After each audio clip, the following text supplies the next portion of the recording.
The way your natural teeth come together is causing your jaw joints to get a little bit pushed back, and it's causing a lot of symptoms that you're having.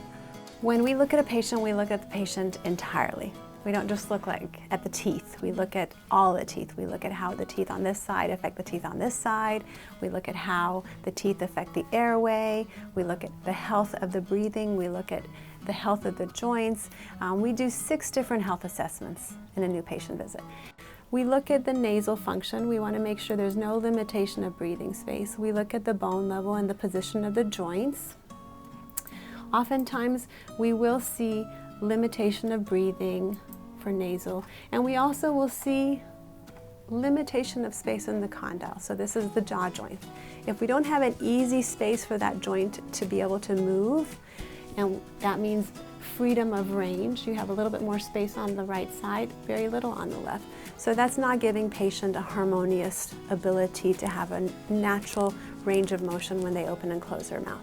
So it also indicates that there's a lot of compression that could be potentially an issue for the patient. So long term, that can give patients uncomfortable jaw pain issues.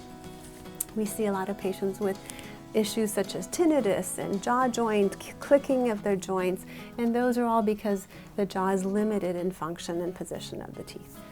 Over time, we've realized that we need to address the function of the tongue. The tongue needs to seal the entire palate.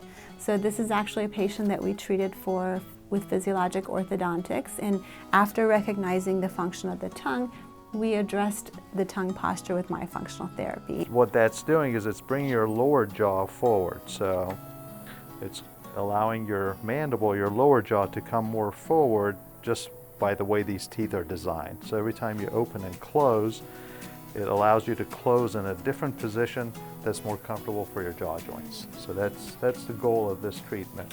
Dr. Mike is actually one of less than 2% in the entire world that has the kind of training he has. We also utilize a CBCT, which is a 3-dimensional X-ray. We utilize it for bite. We utilize it for TMJ patients. We use it for sleep patients. We look at airway. We actually are able to find things that are not visible on any other typical radiographs. So this is my new bite. So I'm sure you notice it's a lot more forward, right? Yeah. You have to bring your jaw, you literally have to bring your jaw forward to. Yeah. Okay. I So, like that. well, good. I like that attitude. No patient will have a similar circumstance, and so when we have an opportunity to be able to restore healthy function for a patient and they welcome the opportunity to receive that, it's just such a fulfilling opportunity for us because we know we can make a difference, and when the patient is able to have that difference made, it's just a win-win for everyone.